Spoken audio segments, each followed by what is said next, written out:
this guide, I'm going to show you how you can get super luck and friendly luck here in Slime RNG on Roblox. Before we do get into this guide, make sure to like the video and subscribe to the channel with all notifications on.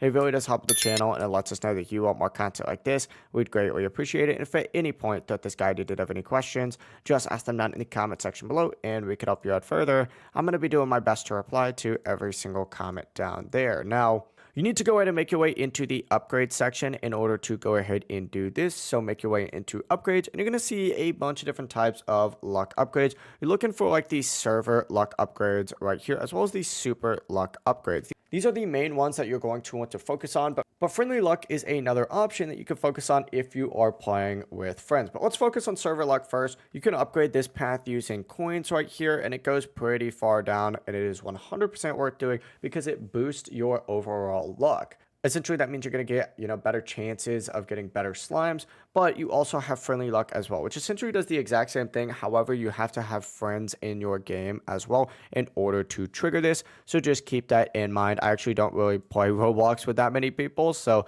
I don't really use that one as much as I could be. But that is the full process. If you guys had any questions, ask them down in the comment section below, and we can help you out further. I'm going to be doing my best to reply to every single comment down there. Before you do leave this guide, though, make sure to like the video and subscribe to the channel with all notifications on. It really does help us out. Let's know that you want more content. Have a great rest of your day, though. Peace.